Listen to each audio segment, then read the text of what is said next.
Bonjour à tous, bonjour tout le monde. Ici Alex Piga et aujourd'hui j'ai le plaisir et l'honneur de recevoir Aurélien Essertel pour ma deuxième interview avec un entrepreneur. Salut Euh, Alex. Aur- Salut Aurélien. Aurélien qui gère entre autres le site lesaudacieux.fr et il accompagne les entrepreneurs et les leaders à trouver l'empuissement. Donc on va revenir là-dessus et je crois comprendre que tu travailles sur trois piliers, la persuasion, la fédération et donc ce principe d'empuissement personnel. Je te laisse te présenter à ton Empuissancement, je te le dis. empuissancement, pardon, Empuissancement. Empuissancement. empuissancement. Et ok, ben, je te laisse te présenter à ton tour et nous parler de ces principes. Ok, écoute, je suis ravi de faire cette interview avec toi, Alex, de pouvoir partager auprès de ta communauté voilà, mon parcours et puis peut-être qu'il y a qui pourraient s'y retrouver sur certaines choses si c'est des personnes qui ont vécu une transition. Puisque j'ai vécu moi-même une transition de vie. Voilà, j'étais à la base ingénieur dans le secteur minier en Afrique de l'Ouest. Donc très jeune, j'ai eu cette occasion, cette riche expérience de vivre en Afrique, sur différents territoires, dans des endroits assez arides, un peu comme toi, hein, sur des secteurs qui sont peu sexy finalement. Vivre dans le désert de la Mauritanie. Euh, Par contre, c'est sûr, des expériences très riches humainement, professionnellement aussi. Et j'ai vécu une crise éthique, c'est-à-dire que j'avais beau très bien gagner ma vie, j'ai eu la chance de très jeune, à 24, 25 ans, 26 ans, de gagner plus de 5 000 euros par mois. Donc c'était super par rapport au cadre social. Sauf que très rapidement, je me suis bien rendu compte que ça m'animait pas plus que ça de l'intérieur. En fait, ça venait faire appel à moi, mon intellect. Ça faisait appel à mon intellect, mais pas finalement à ma qualité de cœur et à ce qui, moi, aujourd'hui, me rend ce que je trouve le rayonnant, voilà, tout simplement. Et du coup, je vivais un tiraillement entre la vie d'expat et la vie locale. J'étais ni pleinement accueilli pour les locaux parce que je restais l'expat, et à la Ouais. fois auprès des expats, je me sentais pas du tout à ma place parce que c'était pas du tout l'ambiance qui moi m'animait, et ce qui me donnait envie d'être à l'étranger, de vivre entre expats, c'était pas ça qui m'animait. Donc du coup, de tout cela, en fait, ça a créé des tensions à l'intérieur de moi qui m'ont amené une crise éthique, et ça m'a amené en fait à tout envoyer balader, et de cela en fait d'entamer un chemin du retour à moi-même, en fait, de découvrir qui j'étais, qui je suis en fait, chemin que j'ai entrepris du coup il y a 8 ans maintenant, un peu plus de 8 ans, euh, et je suis toujours sur ce chemin, toujours chercher à découvrir toujours un peu plus qui je suis. Euh, et puis j'ai pendant 3 ans, 4 ans, 5 ans, vraiment expérimenté énormément de choses. J'ai toujours su que je ne serais jamais ingénieur. Donc, j'ai commencé à devenir artiste de la vie. J'ai été comédien, guitariste, conteur. Ouais. J'ai fait énormément d'activités comme ça pour. Alors, je triche en fait en disant je suis parti découvrir. Ma mère est prof de théâtre déjà. Elle est déjà dans le milieu artistique, du théâtre, du conte. Donc, du coup, j'ai à l'origine cette appétence pour cet univers. Et à la fois, je suis allé l'expérimenter par moi-même. Je suis parti vivre à la campagne. J'ai créé une communauté de vie. Voilà, j'étais vraiment dans l'opposé inverse, quoi. J'ai mené une vie d'expat, et après, je suis parti à l'opposé inverse, d'être vraiment dans une vie d'activiste où j'étais contre l'argent. J'ai créé une communauté où on vivait plus simplement, on partageait nos ressources. On avait un lieu à la campagne et un lieu en ville. Ensuite, j'ai construit une maison écologique en terre paille, de mes mains nues, en sachant que je suis pas bricoleur à la base. C'était une très belle expérience pendant 3 ans, expérience éprouvante aussi, un vrai chemin initiatique pour moi de construire cette maison. C'était une maison très très grande, et à la fois voilà, ça a montré des limites, mes limites à moi, et révélé encore plus à moi qui j'étais et qui je ne suis pas. Voilà. Ouais. Et donc du coup, à l'issue de cette expérience de construction d'une maison écologique en terre paille, on a fédéré avec les personnes avec qui j'étais, plus d'une centaine de personnes pour construire cette maison. Et puis c'est là où on est venu me chercher de Bordeaux pour venir un peu raconter mon histoire en ville. Et puis de là est né en fait les Audacieux. Les Audacieux, cette communauté d'hommes et de femmes qui entreprennent le chemin de leur réussite, à la fois intérieure et extérieure. au travers de formations, de stages, de conférences. Donc, c'est comme ça que j'ai commencé. En fait, j'ai commencé par donner des conférences. Et ça a été très vite, puisque dès ma première conférence, j'ai une maison d'édition qui m'a contacté pour écrire un livre. Et, le livre qui est sorti, qui s'appelle Ose et l'audace. Et de cela, voilà, il y a cette communauté qui a émergé. Et puis, et aujourd'hui, voilà, ce que j'ai à cœur de partager, c'est vraiment j'ai vraiment deux volets différents, puisque dans tout ce parcours que je t'ai décrit, quand je suis parti vivre à la campagne, construire cette maison écologique et puis revenir sur des choses plus essentielles, j'ai aussi découvert le monde de la spiritualité. Et du coup, c'est un univers que j'entretiens très intimement dans ma manière aussi de développer des activités. Voilà, il y a la partie l'iceberg, la partie j'ai envie de dire Visible. émergée, hein, visible, qui serait toutes les stratégies, toutes les postures, qui seraient toutes les techniques pour pouvoir développer une activité. Mais ce sur quoi je mets un accent très particulier, ça va être sur la partie immersive, en fait, tout ce qui ne se voit pas, sur la partie invisible, sur tout ce qui nous fait être alignés. Parce qu'on a beau, voilà, avec ma petite expérience, j'ai eu beau connaître énormément de stratégies, je me suis énormément formé en fait, et j'ai suivi énormément de formations pour devenir entrepreneur, parce que je ne suis pas entrepreneur à l'origine, et je ne me sens pas l'âme d'un entrepreneur. Et quand je parle d'entrepreneur, c'est pas entrepreneur de la vie, mais je me sens pas l'âme d'un entrepreneur business. Je suis pas un bon businessman en fait, je suis pas un bon entrepreneur de business. J'apprends à l'être dans cette société, même si je t'avoue que c'est pas ce dont on a besoin. En fait, c'est pas ce dont le monde a besoin véritablement aujourd'hui. Et à la fois, on est dans cette société, donc il faut venir aussi apprendre les codes de cette société pour pouvoir communiquer avec elle, pour la mener tranquillement vers une nouvelle société. Ouais. Mais cette nouvelle société ne demande absolument pas des compétences on en parlera peut-être, mais de persuasion, d'influence. En fait, on peut utiliser beaucoup d'outils pour devenir persuasif, pour être influent, pour être inspirant, mais sans utiliser les outils qu'on nous propose dans cette société. Tu vois, des techniques assez finalement mentales. Moi, les plus belles techniques viennent à l'origine de qualités plutôt spirituelles. C'est parce qu'on est relié à notre cœur, parce qu'on est relié à notre flamme intérieure, qu'on devient inspirant et qu'on devient du coup persuasif. Tu vois. Ouais, c'est Voilà. intéressant ce que tu dis parce que là, j'ai noté plusieurs choses qui seraient intéressantes à discuter. D'abord, la première chose, c'est vraiment, tu es passé du statut de l'ingénieur expat. J'ai plusieurs amis qui travaillent sur des plateformes pétrolières et qui sont pareils en Afrique, au Qatar. Donc, je connais un peu via leurs histoires. Et donc, tu es passé de ce statut où tu es bien. T'es bien parce que socialement, tu es bien payé, tu voyages, mais bon, des fois, tu te demandes ce que tu fais là. Et à vraiment un statut où tu es rentré à la terre, tu gagnais pas d'argent, tu donnais. Et c'est vraiment deux statuts complètement opposés. Vraiment, c'est vraiment les opposés pour finalement que tu arrives à trouver ton équilibre et qui fait ce que tu es maintenant. Et c'est vraiment, je l'ai enfin compris récemment, c'est que vraiment dans la vie, tout est une question d'opposé et au final d'équilibre. Et donc, toi, c'est vraiment de ce que je ressors de ce que tu viens de dire là, c'est vraiment ça. Tu as pris un opposé, tu as vécu l'autre pour finalement équilibrer comme ça et te trouver aligné dans ce que tu fais aujourd'hui. L'image que je donne souvent, c'est pour des personnes qui souhaitent finalement apprécier l'eau tiède. Tiens, tu es en train de boire de l'eau.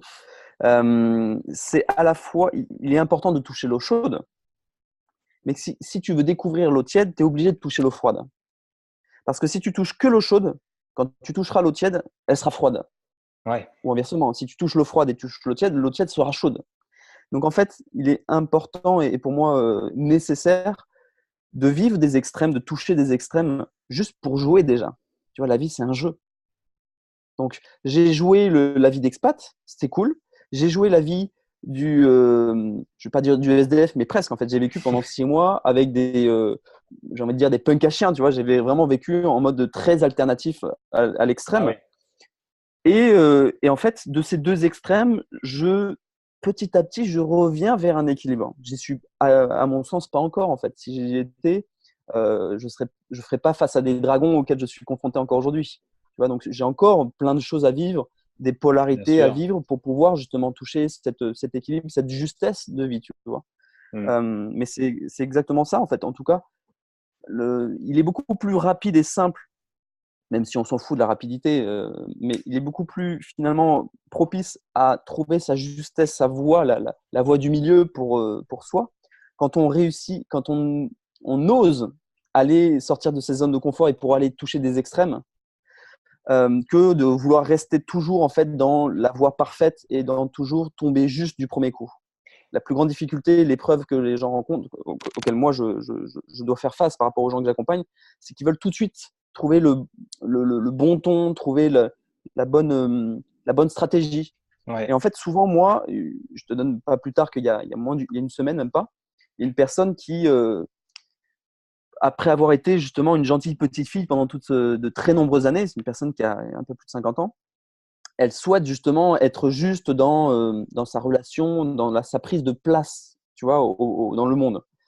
Et en fait, je la voyais être encore gentille, en fait, parce qu'elle essaye d'être juste dans sa prise de place, tu vois. Et en fait, je l'invitais à dire, mais prends ta place égoïstement.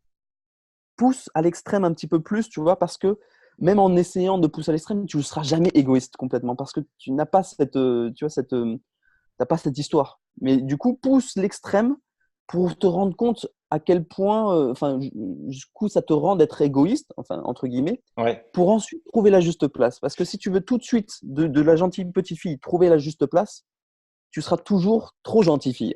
Ouais, Tu bien vois. sûr, c'est vraiment ouvrir de nouveaux espaces pour voir qu'est-ce qui Mm. s'y passe et au final agrandir son champ Exactement. et son domaine et pour vraiment savoir où est-ce qu'on peut se poser. Et c'est pour ça Mm. que voyager, que ce soit pour le boulot ou pour le loisir, faire des longs voyages, pas juste partir 10 jours en all inclusive, ça forme vraiment, moi, ça forme vraiment à la vie. Moi, la meilleure décision que j'ai prise quand j'étais jeune, c'était partir un an en Australie et Mm. me laisser vivre et vivre de nouvelles expériences. J'ai bossé dans Mm. une ferme à papillons, j'ai bossé sur un bateau de Mm. pêche dans les eaux indonésiennes. C'était vraiment, et c'est vraiment une école de la vie, quoi. Mm. Ouais. Exactement. Et c'est intéressant d'ailleurs que tu parlais aussi de spiritualité. Mm. Et quand on se lance pas, enfin, je sais pas, quand ce mot-là directement, ça renvoie vraiment à ça peut renvoyer à l'image du mec qui fait rien de sa journée et qui médite et qui part faire des stages de yoga au fin fond de l'Inde. Mais alors qu'au final, ça a un levier beaucoup plus puissant. Et plus je fréquente des entrepreneurs de toutes sortes, plus je m'aperçois que derrière le résultat, il y a vraiment il y a d'abord un développement spirituel en termes de croyances qui sautent, en termes de possibilités, d'état d'esprit, qui fait que c'est cette spiritualité qui leur donne les résultats qu'ils ont aujourd'hui. Et t'en parlais Oui, toi. oui, alors après on met le mot qu'on veut, hein. Ça peut ne pas Ouais. convenir, le mot spiritualité. C'est pas il y en a qui vont parler du développement personnel Mhm. et il y en a d'autres qui vont pas aimer de parler de développement personnel, tu vois. C'est rigolo, c'est un peu de, deux opposés en fait. Ceux qui sont dans la spiritualité, ils aiment pas le développement personnel et vice versa. En fait, peu importe de décloisonner tout ça pour se dire qu'il y a un monde intérieur à explorer. Un monde intérieur, c'est quoi? C'est tout ce qui est en lien avec ses croyances. Tu vois, parce que finalement, on construit la réalité qu'on a autour de nous au rapport et au regard de nos croyances. Et j'aime voir la vie comme un jeu de se dire aujourd'hui, je crois ça. Et si je croyais autre chose, qu'est-ce que ça m'apporterait quoi comme résultat? Parce qu'en Ouais. final, il n'y a ni bonne ni mauvaise réponse. Il n'y a ni bien ni mal dans cette terre. En fait, il n'y a que des expériences à mener. Et je trouve intéressant, le blocage, la frustration qu'on peut vivre, c'est justement parce qu'on croit qu'il y a des réalités véritables, on croit qu'il y a des croyances qui sont meilleures que d'autres, et donc du coup on cherche à se plier à ces croyances. Alors qu'en fait, il y a juste des croyances à expérimenter. Donc Ouais. aujourd'hui, j'expérimente la croyance que pour bien vivre, il me faut de l'argent, pour gagner beaucoup d'argent, il faut beaucoup d'efforts. Bah, du coup, je vais vivre cette réalité. Mais on peut aussi chercher à vivre autre chose. J'ai cherché, moi, la vie, le fait de me dire, je peux être heureux sans argent, je peux être heureux sans être ingénieur. J'ai vécu cette réalité. Tu vois, alors, en fait, c'est de venir explorer de nouvelles croyances juste pour jouer avec la vie. Ah, donc ça veut dire, c'est intéressant ça, parce que justement, il y a tes anciennes croyances avec lesquelles tu grandis, tu les fais sauter, tu en installes d'autres, et toi, tu as assez de recul pour dire, ben, ces nouvelles croyances, elles valent pas plus que celles que j'avais avant, Non, et je suis libre à tout exactement. moment de les faire sauter. Non. Ah, et Alors, c'est de, intéressant. de les faire sauter, on fait Ou en tout cas jamais d'en sauter une changer. croyance.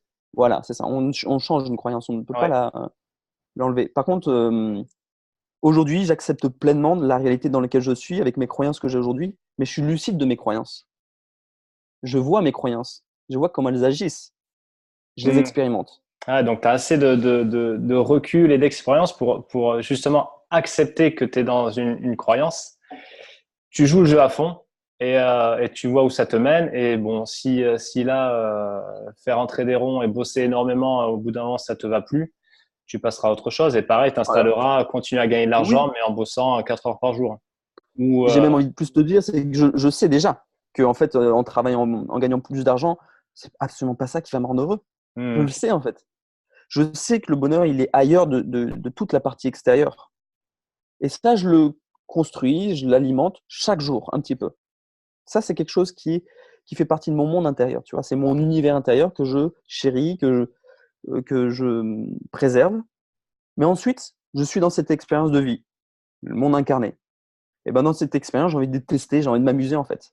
Et là, aujourd'hui, tu vois, j'expérimente le fait de bien gagner ma vie. Enfin, le- sous forme d'être entrepreneur, parce que j'ai été entrepreneur de la vie, c'est-à-dire de ne plus être. Moi, ça fait 8 ans maintenant que je suis plus salarié, que j'ai plus vécu en tant que salarié. Et du coup, j'ai vécu plein de réalités en fait dans cette vie d'entrepreneur, ouais. tu vois. Aujourd'hui, je cherche une nouvelle réalité, je cherche à vivre une nouvelle réalité sans savoir, sans me dire que c'est elle qui va me porter le bonheur. Je suis absolument pas dupe. C'est pas parce que je gagne 10 000, 20 000 euros par mois que je vais être plus heureux. Je suis absolument pas dupe de ça, tu vois. Mais je cherche à jouer. Et par contre, chercher à vivre cette réalité m'amène à vivre des contradictions, m'amène à vivre des challenges qui sont au regard du jugement que les autres peuvent porter sur moi. Tu vois, Ouais. il y a des gens qui me connaissent vraiment, qui savent qui je suis, savent que je joue avec la vie. Ils savent que je n'ai pas en fait cette notion de il y a des choses bien, il y a des choses mal. Non, il y a juste des expériences à vivre. Point. En fait, il n'y a aucune chose bien. Parce que quand il y a le mal, c'est qu'il y a le bien en face et vice-versa. Si je cherche à créer le bien, alors je fais naître déjà le malin. Tu vois, rien que dans Temps le fait de le reposé, ouais, nommer. bien sûr. Tu vois. Et donc, du coup, ben, dans ces cas-là, je cherche à décloisonner tout ça. Je sais qu'il y a ces deux facettes à vivre. Ben, je vis ces deux facettes juste pour jouer, juste pour m'amuser, juste pour me dire que tout ça, c'est en fait, c'est la Maya. Tu vois, tu me parlais de. Enfin, la Maya, c'est l'illusion du monde. La croyance que j'ai, c'est que de parler du mot Maya, c'est pour parler de l'illusion du monde. En fait, on est tous avec des voiles, on vit des illusions en lien avec nos schémas, avec nos structures mentales, nos structures, nos schémas de pensée. Ouais. Et on construit des réalités qui sont toutes différentes les uns avec les autres. Et puis, des fois, ça matche avec certaines personnes, des fois, ça matche pas. Bon, ben, tout ça, c'est une illusion, parce que si on enlève le voile de cette illusion, en fait, on vient tous de la même chose. On cherche tous la même chose, tu vois. Mais ce voile qu'on installe, ben, je choisis des fois de mettre un voile bleu, des fois un voile vert, des fois un voile rose. Ouais, Peu c'est importe, ça. en Ouais. fait, tu vois. En fait, c'est chacun dans son propre délire, en fait. On est chacun on vit chacun nos réalités. Mais il existe un réel. On vit plusieurs réalités, mais il existe un réel. Et l'enjeu qu'on a, je pense, dans notre société, et l'enjeu de notre humanité, c'est de pouvoir harmoniser nos réalités pour jouer le réel. Et tant qu'on n'harmonise pas nos réalités, on est tous dans des réalités euh, égocentriques individuelles, finalement, on ne peut pas vivre un réel harmonieux, tu vois.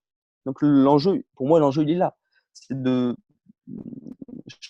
chaque réalité que je cherche à jouer, c'est de la rendre la plus harmonieuse avec un potentiel réel. Est-ce qu'il existe ce réel? Est-ce qu'un jour on le vivra tous ensemble? Je ne sais pas, mais ça vaut le coup de le jouer, quoi. D'accord, cool. En préparant cette interview, j'ai fait un petit travail d'investigation. Alors, je ne sais pas si tu entends le muezzin chanter. Non, tu l'entends pas? Non, non. Bon, tant mieux. J'ai vu que tu avais déclaré j'ai une foi dans la vie plus importante que la confiance en soi. Et je voudrais en discuter rapidement avec toi parce que la confiance en soi, bon, tout le monde en parle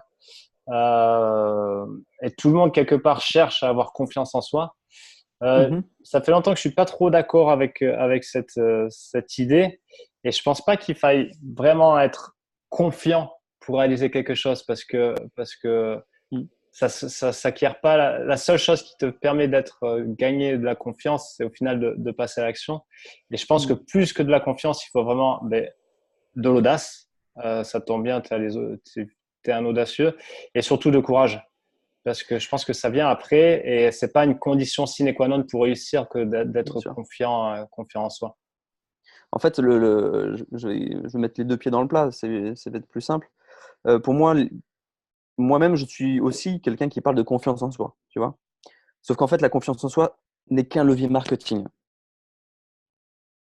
C'est clairement qu'un levier marketing. Pourquoi? Parce que quand on fait un chemin d'introspection, quand on fait un chemin même en tant qu'entrepreneur, euh, c'est comme si on partait d'une île, du continent, qu'on traversait, on prenait un bateau ou un avion, on va prendre l'image du bateau plutôt, parce que du coup, avec le bateau, il y a les vents qui peuvent venir contre nous, et même avec le vent, on peut aller, on peut remonter au vent, et on va atteindre une île.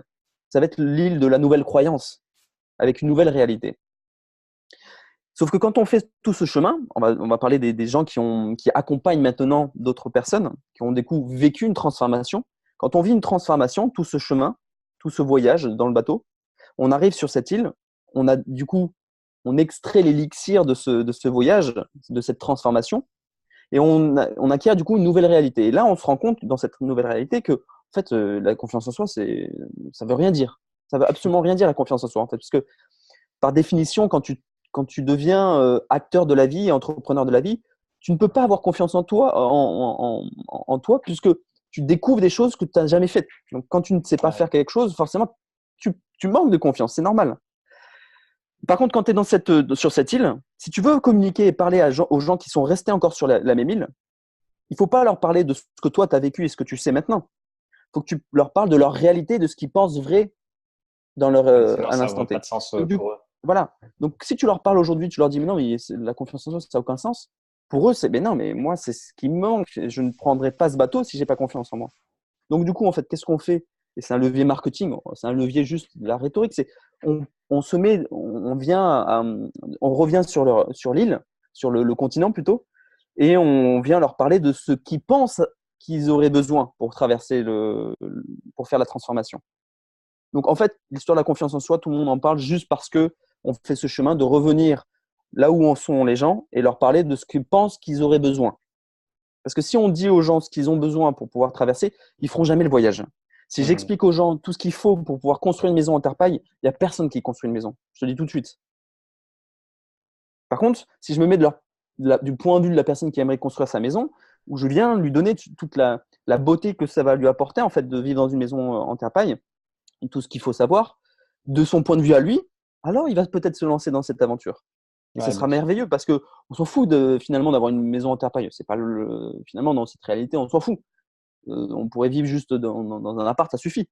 Mais toute l'expérience qui va retirer le chemin initiatique que ça lui a imposé de la construction d'une maison, ça c'est ça qui va lui forger son univers intérieur et sa force intérieure.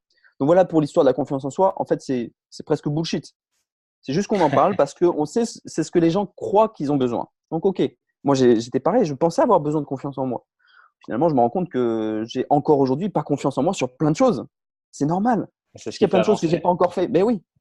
Ouais. Euh, donc pour revenir sur la confiance en la vie, pour moi c'est la seule chose que je cultive. J'ai pas confiance en moi sur tellement de choses, t'imagines même pas. Par contre, en quoi j'ai une confiance absolue, c'est en la vie. Le fait que la vie elle m'offre ce dont j'ai besoin. Et quand je dis elle m'offre ce dont j'ai besoin, c'est absolument pas ce dont j'ai besoin pour me faire plaisir. C'est ce dont j'ai besoin de manière absolue. C'est-à-dire que ce soit inconfortable ou confortable. Elle m'amène ce dont j'ai besoin. Et que si je traverse une phase d'1 an, 2 ans, 3 ans, 5 ans, 10 ans de phase inconfortable, c'est ce dont j'ai besoin. C'est que j'ai peut-être pas compris certaines choses. Mes comportements ne sont pas suffisamment adaptés pour pouvoir répondre à ce que la vie attend de moi. Tu vois? Ouais. Donc, ce en quoi j'ai une foi absolue, effectivement, c'est en la vie. Et ce qui m'a amené justement à forger Et je pense que c'est ce que je projette chez les gens. Les gens, quand ils me projettent en moi, que j'ai une grande confiance en moi-même, non, ils se trompent en fait. C'est pas que j'ai confiance en moi, c'est que j'ai confiance en la vie. C'est pas la même chose. Je peux partir avec rien en fait, tu vois. Je peux partir, je peux quitter ce monde, pas ce monde, mais cette société. Je peux partir avec rien. Je sais que la vie m'amènera ce dont j'ai besoin. Ah ouais. Et ce qui m'a amené, ce qui a forgé cette croyance en moi, c'est des années et des années et des années et des milliers de kilomètres en autostop. J'ai beaucoup voyagé en autostop en tant qu'étudiant. Je l'ai vécu, c'était mon moyen de locomotion, même après avoir été étudiant, même quand j'avais une famille, je me déplaçais principalement en autostop. Et tu es Tu vois, toujours pour arrivé à aller destination? toujours à destination, à l'heure, en Voilà. partant toujours, sans partir. Écoute, je partais 5 minutes avant que si je prenais ma propre voiture. Ah oui. Et j'arrivais toujours à l'heure. De toute façon, les gens qui sont autour de moi en témoignent chaque jour. J'arrivais à mes conférences, je donnais des conférences sur Bordeaux, je vivais à la campagne, j'arrivais à mes conférences à l'heure à chaque fois, même en partant comme si j'avais ma voiture, quoi. Et ça, c'est ce qui m'a amené justement une fois en la vie en me dire, mais en fait, quand on s'offre et on s'ouvre à la vie est d'une générosité Et on accepte. impensable en fait, impensable, tu vois. Mais par contre, c'est s'ouvrir à la vie sur tous les aspects de Oui. ce dont j'ai besoin. Parce que des gens qui pensent, oui, je veux faire confiance pour répondre à mes besoins, mais que sur le versant positif des besoins. Alors moi, j'accueille ce dont j'ai besoin de manière absolue. Elle va m'amener peut-être des grandes épreuves dans la vie, tu vois. C'est OK, c'est un plein oui. Je dis oui parce que j'ai quelque chose à en tirer de cette expérience. Mais de la même façon que je pense qu'il est quand même, il est quand même bon à un certain degré passe-moi l'expression, mais d'en chier dans la vie, Mm. parce Mm. que ça te construit et justement ça t'offre une nouvelle vue, une nouvelle vision, de nouvelles opportunités et une nouvelle. Mais ça, c'est une façon de voir. Moi, je dis jamais. Je parle jamais d'en chier dans la vie. Ouais. Jamais. Et Hmm. ça veut absolument pas dire que je vis pas des épreuves. Mais jamais je vois les épreuves comme étant j'en chie. Je vois des épreuves comme étant ce qui m'arrive comme étant des épreuves. Des épreuves à chevaucher, que ce soit par la maladie, que ce soit par mes relations, que ce soit par le business, quelles que soient en fait les formes. C'est comme si la vie elle prenait une forme. Chaque chose est un messager en fait. Tu vois, une personne qui va me faire vivre une situation particulière, c'est pas la personne en soi que je vais critiquer, juger. Je vais voir le message qu'il y a derrière cette personne, le message que la vie m'envoie au travers de cette personne, le message que la vie m'envoie au travers d'une opportunité professionnelle, le message que la vie m'envoie d'une difficulté financière. Tu vois, c'est que des messages, c'est de cela que je te parle, des voiles qu'on a enlevés pour découvrir finalement l'essence même de ce que la vie nous propose, nous offre. Non, Donc oui, super. moi je te rejoins dans le côté euh, être acteur de sa vie, être entrepreneur de sa vie, vivre la réussite, une réussite dans la vie, c'est bien entendu vivre d'innombrables épreuves. C'est même passer sa vie à vivre des épreuves finalement, puisque la vie est une épreuve à elle toute seule, tu vois. Par contre, effectivement, je n'ai pas le champ lexical ou en tout cas la représentation de forcément que ce soit dur, qu'il faut en chier. Non, ça, je partage pas non plus, tu vois, cette notion il faut en chier dans la vie. Par contre, c'est pas il faut, c'est que de toute façon, c'est comme ça, on va vivre des épreuves. C'est pas il faut, c'est Ouais, qu'on ouais, va vivre ouais. des épreuves. Donc, du Je viens de coup, finir un livre hyper intéressant là, de Ryan Holiday qui s'appelle L'obstacle et le chemin.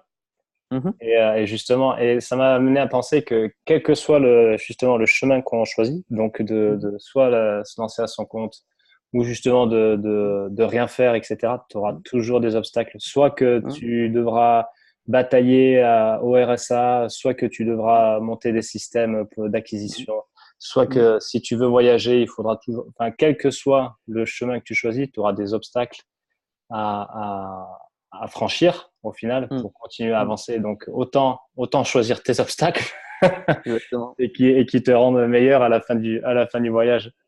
Choisir en fait le terrain de jeu, tu vois, si on Ouais. voit les choses comme étant la vie est un terrain de jeu et en fait vraiment en fait ça donne une autre teinte, tu vois, de voir ces épreuves comme étant attends, je fais un pas de côté et je regarde en fait la vie est un jeu. En fait tout ça c'est une illusion. Tout ce que je vis face à cette épreuve, c'est moi qui décide en fait de vivre les choses difficilement ou je peux aussi choisir de me dire de Mhm. vivre les choses légèrement. C'est moi qui décide, tu vois. Mais pour ça, il faut faire une chose très compliquée, c'est de faire le pas de côté. C'est de réussir à se voir. Et ça, c'est le monde spirituel qui m'a amené, en fait, à cette, à cette, à cette compétence. Je sais pas si c'est une compétence, cette qualité, en fait, de réussir à toujours faire un pas de côté et se voir, en fait, de se voir faire. Et des fois, et de même, en se voyant faire, de ne pas pouvoir faire autrement. C'est OK, en fait, tu vois. Mhm. Des fois, je me Ouais, vois tout faire, est je me vois parfait. avec des schémas, je me vois agir de telle manière où je vois que c'est mon ego qui est blessé. Ben, c'est OK. C'est que j'en suis encore là, en fait, tu vois. J'en suis encore là et c'est OK. OK. Bon, Mais plus je le super. verrai souvent, plus je réussirai à le modifier et à changer plus rapidement, tu vois. Super. Très rapidement, pour finir, là, on arrive en fin d'année Mhm. 2018. 2019, on te trouve où et qu'est-ce que tu fais? C'est quoi tes… Ah, ah, alors ça, c'est une question très délicate parce que tu pourrais demander à mes parents, ils te diraient, non mais Aurélien, ça fait 34 ans, on ne saura jamais où est-ce qu'il sera dans un an. Parce que effectivement, tu m'aurais parlé il y a 6 mois de cela, je t'aurais dit que voilà, je serais dans la continuité du développement des audacieux, de mes activités. Aujourd'hui, il y a quelque chose qui se profile de plus en plus pour moi, c'est le côté artistique, de revenir sur le côté artistique. Est-ce que ça passera par des spectacles? Est-ce que ça passera par des films? Ben, je sais pas. En tout cas, moi, c'est quelque chose que je projetais quand j'aurai 40 ans.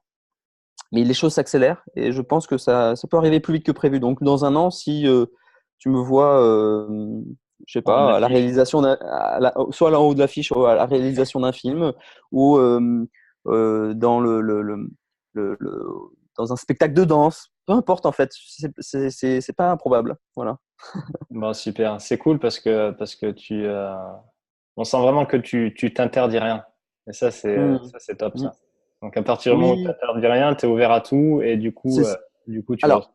Oui, je suis ouvert à tout et à la fois il y a une chose importante, c'est que tu vois mes choix, ils sont faits par rapport à ce que j'estime qu'il serait bon que j'expérimente pour mon évolution. Et parce que je vais évoluer dans le bon sens, alors je vais apporter, je vais rayonner au plus grand nombre. Moi, dans un an, dans 2 ans, dans 5 ans, savoir si je serai toujours dans le développement de mes activités de coaching, oui, peut-être, tu vois. Mais peut-être que ça ne sera pas adapté pour la situation dans un an. Dans un an, peut-être que la situation sociétale, la situation de ma vie fera que ça sera plus adapté. Et du coup, je cherche non plus à figer des choses comme ce qu'on nous vend et ce qu'on nous propose. Ce qui est important de savoir se projeter, se dire comment tu seras dans 5 ans, dans 10 ans. Mais ce qui est important, c'est de ne pas figer la forme. Quand je Ouais. demande aux gens que j'accompagne qui ils sont dans un an, dans 2 ans, dans 5 ans, dans 10 ans, ce n'est jamais teinté de qu'est-ce qu'ils font. Je m'en fous ce qu'ils font en fait. Par contre, qui ils sont. Et donc maintenant, si je réponds à ta question, dans un an, qui est Aurélien? Dans un an, Aurélien, il sera certainement euh, un peu plus en lien avec sa flamme intérieure. Il sera un peu plus rayonnant dans ce qu'il est et non pas dans ce qu'il a et non pas dans ce qu'il fait. Tu vois. Ça, c'est sûr parce que c'est mon chemin intérieur que j'ai entrepris il y a à peu près 8 ans. Tu vois, le fait de toujours plus révéler cette flamme intérieure que j'ai à l'intérieur, ce rayonnement et d'apporter, de contribuer au plus grand nombre ce que j'ai apporté en fait, tu vois, et que ça doit être en résonance avec ce dont le monde a besoin. Dans un an, peut-être dans 5 ans, tu vois, avec l'effondrement sociétal qui nous pend au nez, peut-être que dans un an, ça aura plus de sens en fait de parler de coaching, ça aura peut-être plus de sens de parler de business. Et peut-être ce qui aura vraiment du sens, ça sera de parler de comment on se fédère entre nous. Ce qui aura du sens, c'est comment on se mobilise pour construire une nouvelle société. Peut-être dans un an, tu vois, ça peut aller beaucoup plus vite que ce qu'on ne croit. Donc voilà, ce qui sera atemporel, c'est ma volonté d'être toujours plus bon, beau et juste. Voilà, d'incarner toujours un peu plus ces valeurs philosophiques, tu vois. Voilà. Et mais dans le faire, dans ce qui se fera, dans la matière, ce que je ferai, ça, je peux pas te dire aujourd'hui. Ok. Bon, super. D'accord. Merci beaucoup. Merci à toi, C'était Alex. très intéressant. Et merci beaucoup, Aurélien. Peut-être juste pour finir, une dernière, si tu as une citation qui te vient en tête, qui résume un peu ton état d'esprit. J'aime beaucoup une citation de Sénèque qui est une question. Alors, c'est une affirmation, mais on peut la poser en question. Et donc, du coup, je la pose aux personnes qui regardent cette vidéo. Ce serait mieux vaut-il le confort de l'inconscience ou l'inconfort de la conscience? Je laisserai sur cette question. Très bien. Ben, on va en rester là alors. Merci Aurélien. À bientôt. À très bientôt, Alex. Salut. Salut, ciao.